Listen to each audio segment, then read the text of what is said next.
Hai susenman,吗? Apa kabar semuanya?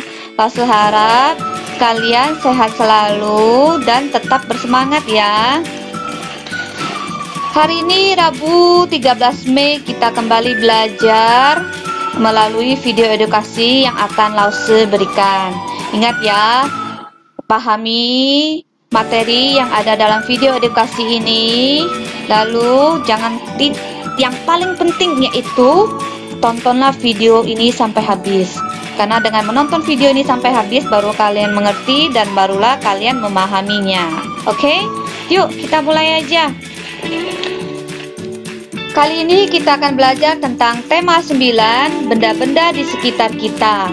Subtema 2, benda dalam kegiatan ekonomi. Pembelajaran 3 sampai dengan 4. Daja junpei halema. Kita mulai aja ya. Muatan pelajaran bahasa Indonesia menjelaskan ciri-ciri iklan media elektronik. Iklan media elektronik ada banyak ya. Kemarin sudah kita pelajari di PB1 dan PB2.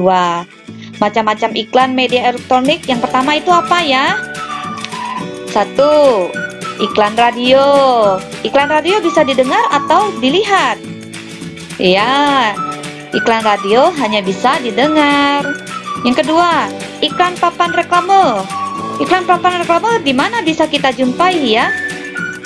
Ya, iklan papan reklame bisa kita jumpai di pinggir-pinggir jalan ataupun di pertoko-pertokoan yang berupa spanduk ataupun papan reklame. Iklan papan reklame hanya bisa dapat kita lihat, tidak dapat kita dengar. Yang ketiga, iklan televisi dan iklan internet. Nah, ini yang sering kalian jumpai, apalagi sekarang kalian stay at home. Jadi selain belajar, kalian juga melihat berita, menonton televisi ya.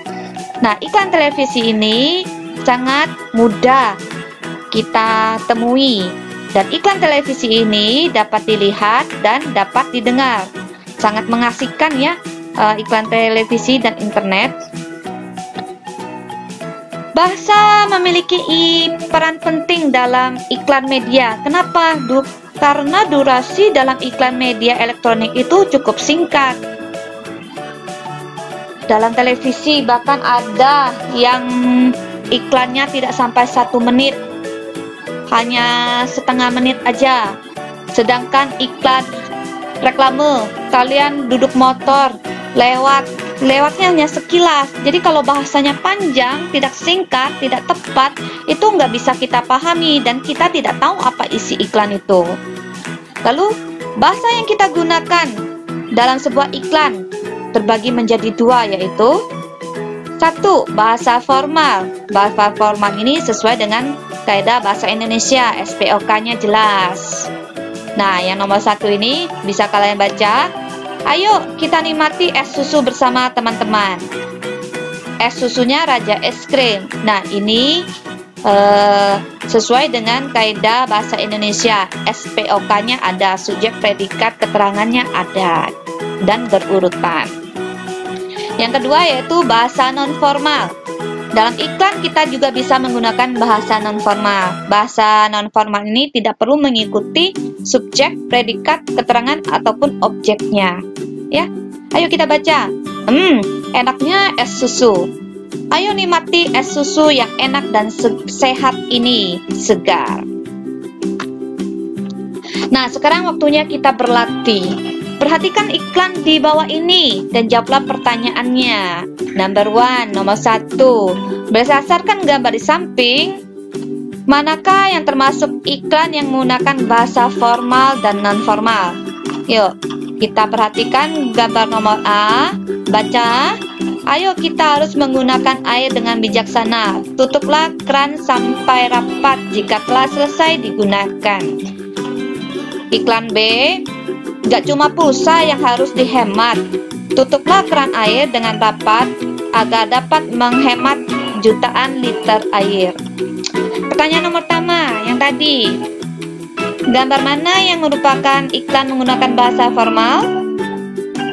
Dan gambar mana yang menggunakan iklan?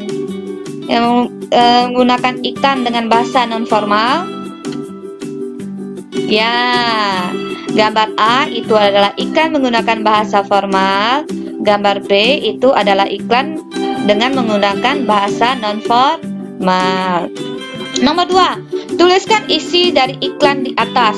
Nah, iklan di sini tadi sudah kita baca. Isinya tentang apa ya?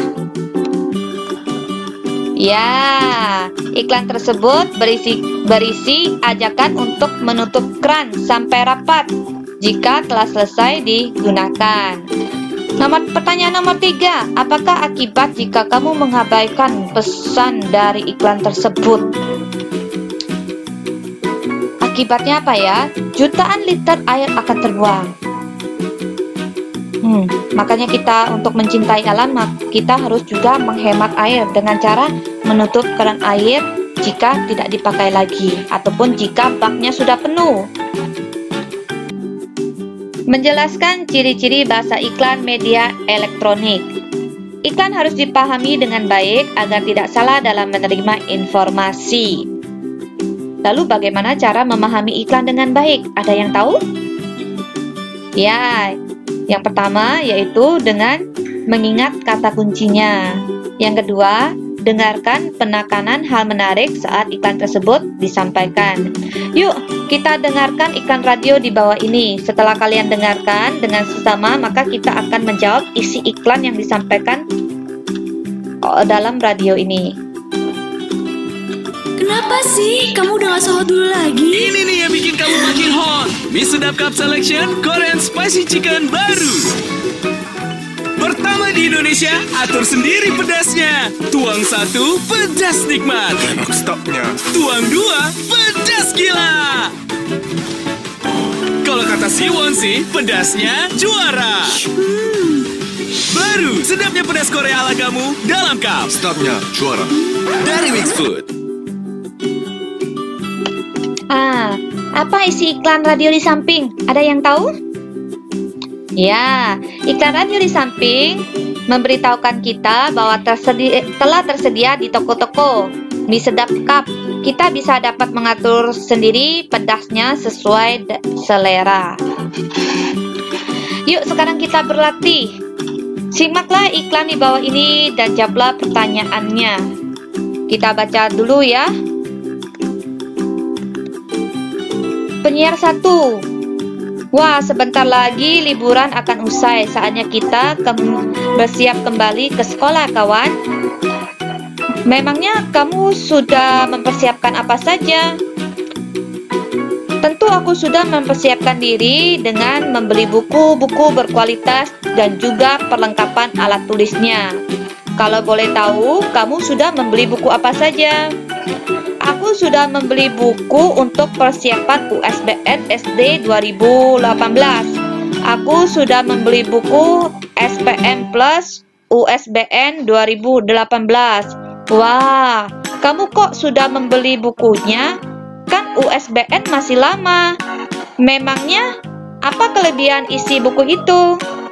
Kenapa tidak? Setidaknya aku melakukan persiapan lebih awal untuk menghadapi tryout nanti. Menurutku buku SPN Plus USBN 2018 lengkap karena terdapat rangkuman, latihan soal, tryout, dan juga kunci jawabannya. Pokoknya top lah. Aku tidak menyesal telah membelinya. Wah, benar juga ya. Kalau begitu, aku juga akan membeli buku SPN Plus USBN secepatnya. Nah, sekarang pertanyaannya, nomor 1. Apa topik iklan tersebut? Ada yang tahu topiknya tentang apa? Ya, persiapan untuk kembali ke sekolah. Pertanyaan nomor 2. Apa nama produk yang ditawarkan dalam iklan tersebut? Ada yang tahu? Benar, produk yang ditawarkan yaitu buku SPN Plus USBN 2018. Pertanyaan nomor 3, jenis bahasa apakah yang digunakan pada iklan tersebut? Ayo, jenis bahasa apakah ya? Ini bahasa formal ataupun bahasa non formal ya. Nah, bahasa non formal. Kenapa? Karena di sini mereka berbicara percakapan satu antara penyiar satu dan penyiar lainnya. Pertanyaan nomor 4, apakah keunggulan produk dalam iklan tersebut? Jawabannya adalah buku SPM plus USBN 2018 terdapat rangkuman, latihan soal, try out, dan kunci jawabannya. Nah, di sini dicantumkan apa kelebihannya di percakapan yang disampaikan oleh penyiar satu, ya. Oke, selanjutnya adalah muatan pelajaran pendidikan kewarganegaraan tentang peristiwa yang mencerminkan persatuan dan kesatuan. Persatuan dan kesatuan di bangsa Indonesia sangat penting. Kenapa ya? Ya, karena bangsa Indonesia terdiri dari puluhan pulau. Setiap pulau memiliki adat istiadat yang berbeda, kebiasaan yang berbeda, budaya yang berbeda, agama yang berbeda, suku yang berbeda. Oleh karena itu, persatuan dan kesatuan sangat penting untuk menjaga kemakmuran, kedamaian, ketentraman masyarakat Indonesia. Sehingga kalau masyarakat semua yang ada yang tinggal di Indonesia rukun, damai, tentram, bangsa Indonesia akan menjadi bangsa yang kuat. Oke, kita lihat gambar di samping. Ada yang tahu gambar apakah ini? Ya, gambar ini adalah Kitab Sutasoma. Kitab Sutasoma ditulis oleh siapa? Kitab Sutasoma ditulis oleh Empu Tantular pada masa Kerajaan Majapahit. Jadi, Kitab Sutasoma ini memberitahukan kita bahwa dari sejak dahulu persatuan dan kesatuan itu sudah sangat penting. Empu Tantular pada masa Kerajaan Majapahit menulis Kitab Sutasoma ini menggambarkan apa? Tentang apa? Kenapa harus ditulis? Kitab Sutasoma menggambarkan pemeluk agama Hindu dan Buddha hidup berdampingan dengan rukun dan damai. Yang kedua, Kitab Sutasoma menuliskan tentang konsep Bhinneka Tunggal Ika. Masih ada yang ingat dan tahu apa itu Bhinneka Tunggal Ika? Jangan lupa ya, Bhinneka Tunggal Ika harus kita ingat selalu. Bhinneka Tunggal Ika adalah semboyan bangsa Indonesia. Bhinneka Tunggal Ika mengajarkan untuk menghormati setiap perbedaan yang ada. Lalu bagaimana menjaga persatuan dan kesatuan? Bangsa Indonesia kan terdiri dari puluhan pulau. Setiap pulau memiliki adat istiadat yang berbeda, kebiasaan, agama, dan suku yang berbeda. Bagaimana cara menjaga persatuan kesatuan bangsa itu dengan banyaknya perbedaan yang ada? Sikap apa yang harus kita tunjukkan untuk memelihara persatuan dan kesatuan? Ada yang tahu? Yang pertama, kita harus memiliki perasaan sebagai satu bangsa dan satu tanah air walaupun berbeda suku, budaya, dan agama. Walaupun berbeda suku, budaya, agama, kita harus saling menghormati. Kita harus saling memiliki. Kita juga harus saling menghargai. Yang kedua, kita harus mencintai dan melestarikan budaya daerah untuk memperkuat budaya nasional. Contohnya, batik. Ini adalah budaya daerah, tapi sekarang menjadi budaya nasional. Ada yang tahu ini? Selanjutnya adalah tari apa ini? Tari Saman. Tari Saman berasal dari Aceh. Tari Saman ini adalah tari budaya dari daerah Aceh yang sekarang menjadi budaya nasional yang dipandang dan dikagumi oleh masyarakat seluruh dunia. Nah, ini nih yang gambar di samping. Ada yang tahu ini apa ya? Ini budaya dari Pangkal Pinang loh. Tari apa ya? Ya, tari sambut. Dengan adanya tari sambut ini memperkuat budaya yang ada di kota Pangkal Pinang. Contoh peristiwa yang mencerminkan persatuan dan kesatuan di masyarakat. Ada yang tahu? Yang pertama nih, gambar apa ini ya? Iya. Yang pertama itu harus secara aktif dalam kegiatan gotong royong. Yang kedua, mengikuti festival budaya Nusantara atau kegiatan kebudayaan lainnya di daerah sekitar. Yang ketiga, ikut serta dalam acara Jambore Nasional, acara kepramukaan ya. Yuk, sekarang kita berlatih. Perhatikan gambar berikut untuk menjawab soal di bawahnya. Di samping ada gambar, yang pertama itu gambar teman yang bermalasan saat membersihkan kelas. Yang lain, teman-teman yang lain pada rajin. Yang satu ini malas, tidak mau kerjain apapun. Nah, gambar nomor 2 ini adalah gambar ikut berpartisipasi saat perayaan Hari Kemerdekaan. Pertanyaan pertama, menurut pendapatmu peristiwa dalam gambar manakah yang menunjukkan persatuan dan kesatuan? Jelaskan. Peristiwa yang mana ya? Yang A atau yang B ya? Iya, gambar yang B, yang bawah. Karena gambar yang B, semua orang ikut berpartisipasi dalam perayaan Hari Kemerdekaan. Pertanyaan nomor 2. Keberagaman apa yang dapat ditemukan dalam kedua gambar tersebut? Keberagaman apa ya yang dapat ditemukan?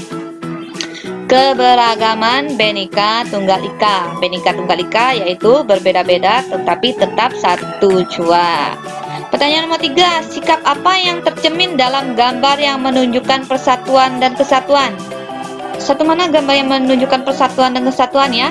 Ini ya, gambar yang B ya, gambar yang bawah. Sikap apa yang dicerminkan dalam gambar yang bawah ini, gambar B ini? Ya, yaitu sikap ikut berpartisipasi saat perayaan Hari Kemerdekaan. Pertanyaan terakhir nomor 4, tuliskan kegiatan yang dapat membangun persatuan dan kesatuan dalam masyarakat. Apa ya?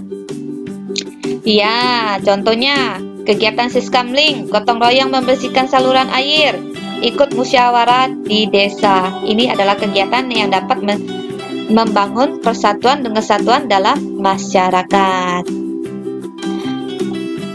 Selanjutnya, persatuan dan kesatuan di lingkungan rumah. Tidak hanya di masyarakat, di bangsa, tetapi dalam lingkup yang paling kecil, yaitu persatuan dan kesatuan di lingkungan rumah. Setiap keluarga memiliki perbedaan. Apa aja yang perbedaan di keluarga kita ya?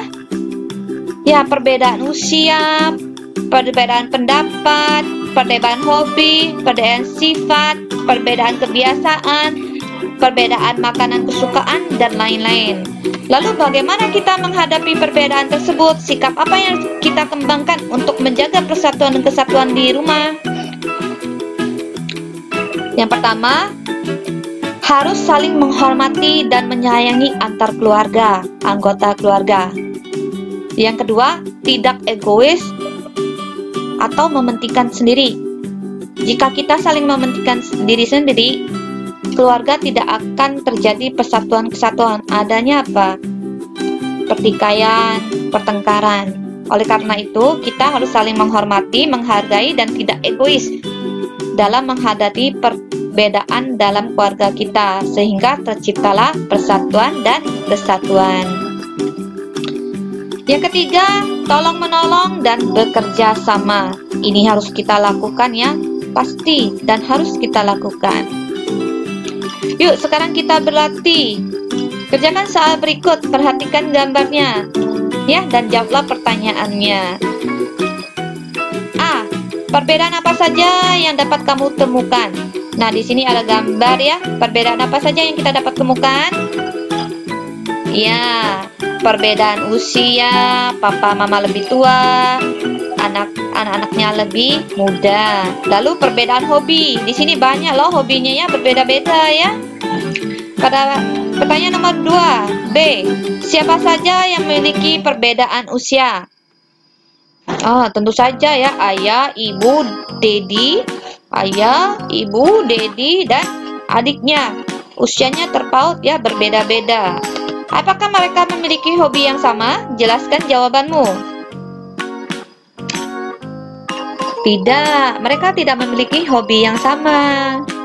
Hobi ayah membaca, hobi ibu merangkai bunga, hobi Dedi menggambar, hobi adiknya menonton. Jadi tidak sama ya hobi mereka. Lalu mereka sekeluarga memiliki perbedaan dalam hobi, namun bisa menjaga persatuan dan kesatuan di dalam keluarga dengan cara hidup rukun dan saling menghormati. Nah, sekarang pertanyaan nomor 2. Tuliskan saran untuk menjaga kerukunan di lingkungan keluarga berikut. A. Dedi sedang menonton televisi. Adik Dedi ingin menonton televisi yang lain. Sikap Dedi sebaiknya adalah mengalah terhadap adiknya. Lani dan kakaknya memiliki makanan kesukaan. Suatu hari ibu sedang memasak makanan kesukaan Lani. Lani mengambil makanan lebih banyak dari biasanya, padahal anggota keluarga yang lain belum makan. Sikap Lani sebaiknya bagaimana ya? Iya, mestinya sikap Lani mengambil makanan secukupnya agar anggota yang lain kebagian makanan. C. Jonas mendengarkan musik dari radio dengan suara yang cukup keras. Adiknya yang sedang mengerjakan tugas sekolah merasa terganggu. Sikap Jonas yang sebaiknya bagaimana ya? Iya, sebaiknya Jonas mengecilkan suara dari radio tersebut sehingga adiknya tidak terganggu. D. Bayu pandai dalam pelajaran bahasa Indonesia. Adiknya kesulitan saat mengerjakan tugas matematika dari sekolah. Sikap Bayu sebaiknya adalah ya, membantu adiknya mengerjakan tugas tersebut. E. Keluarga Komang berdiskusi mengenai tempat wisata yang akan mereka kunjungi saat liburan. Komang menyampaikan keinginannya untuk libur ke daerah puncak. Ayah memberikan saran untuk tidak pergi ke puncak karena saat itu sedang musim hujan. Sikap Komang sebaiknya adalah ya, menerima keputusan ayah yang menerima keputusan yang ayah berikan. Oke, selanjutnya kita akan belajar tentang muatan pelajaran ilmu pengetahuan sosial, yaitu produk hasil kegiatan ekonomi. Bangsa Indonesia terdiri dari berbagai pulau dan setiap pulau memiliki kegiatan ekonomi yang berbeda-beda. Kenapa? Karena sumber daya alam dan kondisi lingkungan yang berbeda-beda. Nah, ini kegiatan ekonomi perdagangan. Ini kegiatan ekonomi peternakan.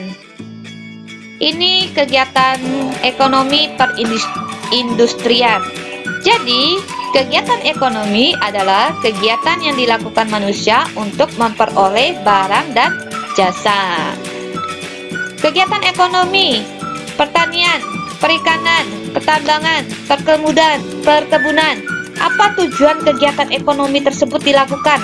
Kenapa ada orang harus bertani? Kenapa ada orang harus menjual ikan, bekerja sebagai penambang? Lalu kenapa ada orang-orang harus berkebun?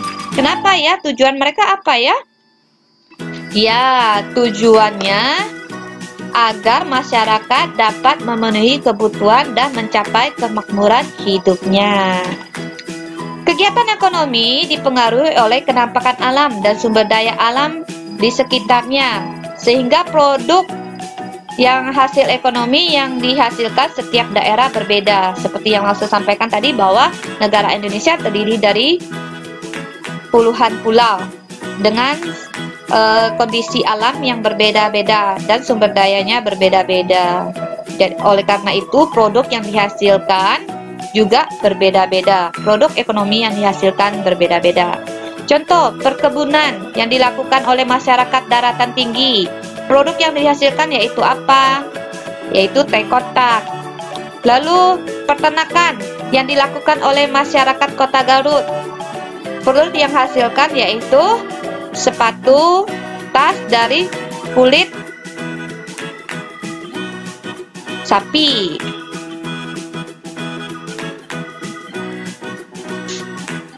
Jenis-jenis usaha ekonomi. Berdasarkan cara pengelolaannya, kegiatan usaha di masyarakat dibedakan menjadi dua kelompok. Yang pertama yaitu usaha perorangan, yang kedua usaha kelompok. Lalu apa perbedaan usaha perorangan dan kelompok? Nah, di sini ada usaha perorangan dan usaha kelompok. Perbedaannya terutama di kelebihannya ya. Usaha perorangan, kelebihannya pemilik dapat mengembangkan usahanya sesuai dengan keinginannya. Yang kedua, keuntungan yang diperoleh untuk diri sendiri. Ini kelebihan usaha perorangan ya. Dan yang ketiga, pengambilan keputusan dapat dilakukan dengan cepat karena dia cuma sendiri, tidak perlu keputusan dari beberapa orang. Lalu usaha perorangan mempunyai kekurangan juga. Kekurangannya apa? 1. Modal dan kemampuan terbatas karena cuma dari satu orang saja. Kreativitas usaha terbatas karena satu orang saja. Risiko dan kerugian usaha ditanggung sendiri. Contoh usaha perorangan: bengkel, pemangkas rambut, rumah makan, toko kelontong, pedagang asongan. Lalu usaha kelompok. Apa kelebihan dari usaha kelompok? Yang pertama, modal lebih banyak karena dari beberapa orang. Yang kedua, risiko dan kerugian usaha ditanggung bersama-sama karena dia terdiri dari beberapa orang yang mendirikannya, membangunnya. Yang ketiga, ide dan kemampuan usaha lebih banyak. Kekurangan dari usaha kelompok yaitu apa? 1. Pengambilan keputusan sesuai dengan keputusan bersama. Ini harus lebih panjang ya, harus dimusyawarahkan terlebih dahulu, tidak bisa diputuskan oleh satu orang. Kedua, keuntungan harus dibagi bersama. Ketiga, kelangsungan usaha tidak menentu karena rawan perbedaan pendapat dan pemilik modal. Contoh usaha kelompok yaitu CV, firma, PT, dan koperasi. Yuk kita kerjakan bupen latihan soal di bawah ini. Perhatikan gambar di samping dan jawab pertanyaan. Nah, ini gambar toko kelontong dan ini gambar koperasi sekolah. Menurut pendapatmu, apa perbedaan antara usaha pada gambar tersebut dan bagaimana cara mengolahnya? Nah, yang gambar pertama toko kelontong yaitu usaha perorangan. Yang gambar kedua koperasi yaitu usaha kelompok.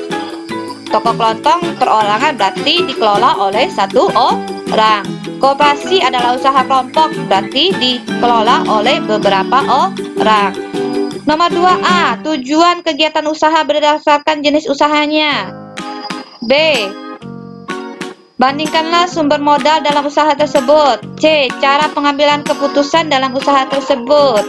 D. Pihak yang bertanggung jawab dalam usaha tersebut. Yuk kita disuruh bandingkan. Nah, perbandingannya toko kelontong dan koperasi. Tujuan toko kelontong yaitu pemilik dapat mengembangkan usaha sesuai keinginannya. Sedangkan tujuan koperasi sekolah yaitu membantu memenuhi kebutuhan para siswa. Sumber modal toko kelontong yaitu modal terbatas karena berasal dari diri sendiri. Sedangkan sumber modal dari toko koperasi sekolah lebih banyak karena berasal dari beberapa orang. Keputusan di usaha toko kelontong dilakukan dengan cepat karena satu orang, sedangkan di koperasi sekolah harus sesuai dengan kesepakatan bersama. Perbedaan dari segi pihak, toko kelontong resiko dan kerugiannya ditanggung sendiri, sedangkan koperasi resiko dan kerugiannya ditanggung bersama. Nomor 3, tuliskan contoh usaha lain yang memiliki pengelolaan yang sama seperti kedua gambar tersebut di lingkunganmu. Usaha kelontong, contohnya pedagang asongan. Usaha kelompok, supermarket.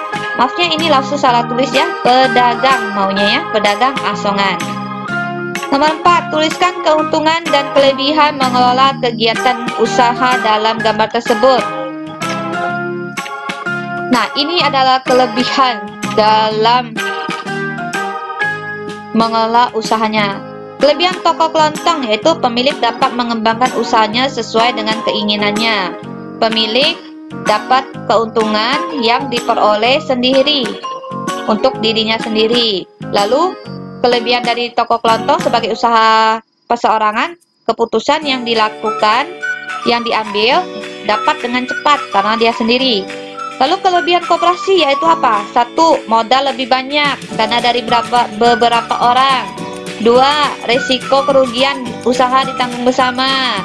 3. Ide dan kemampuan usaha lebih banyak. Pertanyaan nomor 5. Keputusan yang sesuai dengan kesepakatan bersama termasuk sebagai kekurangan dalam menjalankan usaha kelompok. Setujukah kamu dengan pendapat tersebut? Jelaskan. Iya, karena keputusan tidak dapat dilakukan dengan cepat, tetapi harus dimusyawarahkan karena dia adalah usaha kelompok yang didirikan oleh beberapa orang. Oke, sekian ya penjelasan Lause hari ini. Semoga kalian dapat memahami. Jika kurang memahami, yuk putar 2 kali, 3 kali videonya. Oke, Lause harap kalian dapat belajar di rumah dengan semangat dan tetap rajin ya di rumah. Yang perlu ditulis, kalian tulis. Yang perlu kalian pahami, kalian pahami. Yang perlu kalian ulangi, kalian ulangi. Oke, 谢谢大家，see you，再见。